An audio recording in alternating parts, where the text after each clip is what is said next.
தீபாவளி திருநாளை ஆலடிப்பட்டியான் ஸ்வீட்டோடு கொண்டாடுங்கள். சென்னையின் மோஸ்ட் லவ்ட் பிராண்டுடன் உங்கள் தீபாவளி தித்திக்கட்டும். ஆபரண தங்கத்தின் விலை சவரனுக்கு 2000 ரூபாய் குறைந்தது. ஒரு சவரன் தங்கம் 95,600 ரூபாய்க்கு விற்பனை செய்யப்படுகிறது.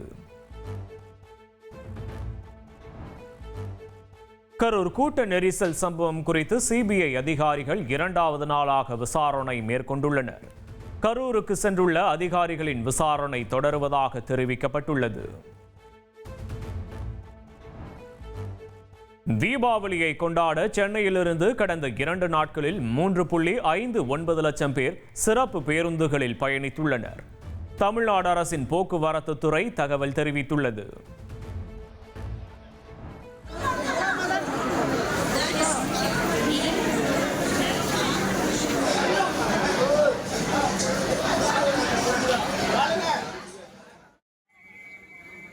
தீபாவளியை முன்னிட்டு திருப்பூரிலிருந்து வடமாநில தொழிலாளர்கள் தங்களது சொந்த ஊர்களுக்கு புறப்பட்டதால் ரயில் நிலையத்தில் கூட்டம் அலைமோதியது.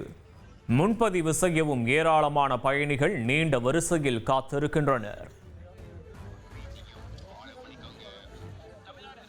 அரபிக்கடலில் குறைந்த காற்றழுத்த தாழ்வு பகுதி உருவானது. 48 மணி நேரத்தில் காற்றழுத்த தாழ்வு மண்டலமாக வலுப்பெறும் என இந்திய வானிலை ஆய்வு மையம் அறிவித்துள்ளது. சென்னை, காஞ்சிபுரம், திருவள்ளூரில் பிற்பகல் 1 மணி வரை மழை தொடரும் என வானிலை ஆய்வு மையம் தெரிவித்துள்ளது. ராணிப்பேட்டை, திருவண்ணாமலை, விழுப்புரம் உள்ளிட்ட மாவட்டங்களிலும் லேசான மழைக்கு வாய்ப்புள்ளதாக கூறப்பட்டுள்ளது.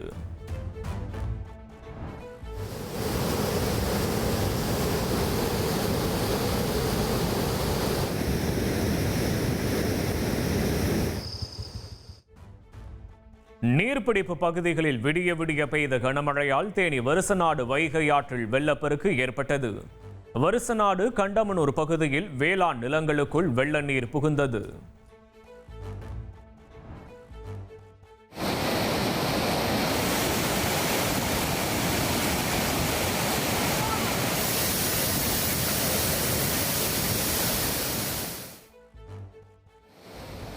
தென்காசி பகுதியில் கொட்டி தீர்த்த கனமழையால் குற்றால அருவிகளில் வெள்ளப்பெருக்கு ஏற்பட்டுள்ளது. 3வது நாளாக வெள்ளப்பெருக்கு தொடருவதால் அருவிகளில் சுற்றுலா பயணிகள் குளிக்க தடை நீட்டிக்கப்பட்டுள்ளது.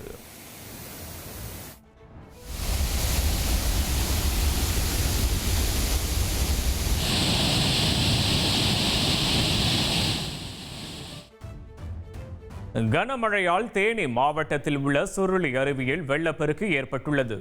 அருவியில் குளிக்க சுற்றுலா பயணிகளுக்கு தடை விதிக்கப்பட்டுள்ளது. திருவள்ளூர் மாவட்டத்தில் கடந்த 24 மணி நேரத்தில் கும்மிடிப்பூண்டியில் 16 சென்டிமீட்டர் மழையும், பொன்னேரியில் 14 சென்டிமீட்டர் மழையும் பெய்துள்ளது. புழல் ஏரியில் நீர் இருப்பு 2864 மில்லியன் கனஅடியாக உயர்ந்திருப்பதாக தெரிவிக்கப்பட்டுள்ளது.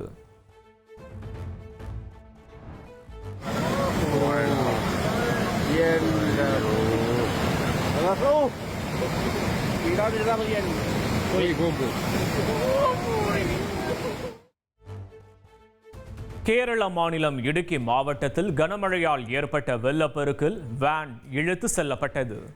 வீடுகளிலும் வெள்ளம் புகுந்ததால் பொதுமக்கள் அவதியடைந்தனர்.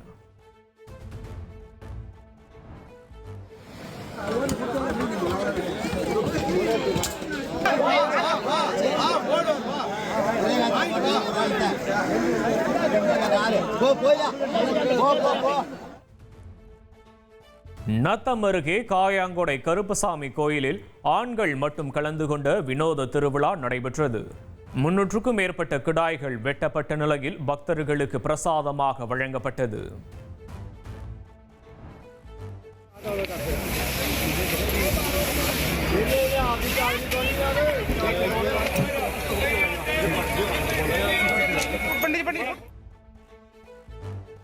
பஞ்சாப் மாநிலம் சிர்ஹிந்த் ரயில் நிலையத்தில் பயணிகள் ரயிலில் தீ விபத்து ஏற்பட்டது.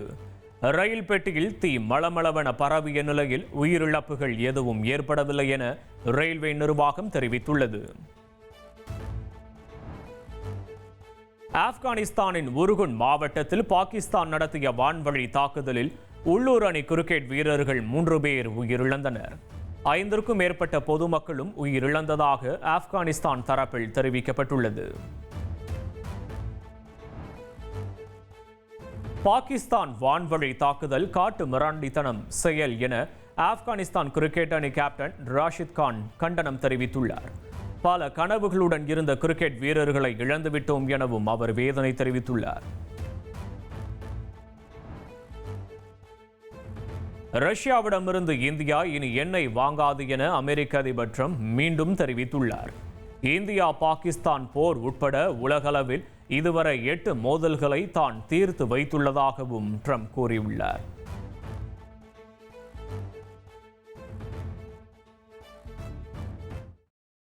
தீபாவளி திருநாளை ஆலடிப்பட்டியான் ஸ்வீட்டோடு கொண்டாடுங்கள். சென்னையின் மோஸ்ட் லவ்ட் பிராண்டுடன் உங்கள் தீபாவளி தித்திக்கட்டும்.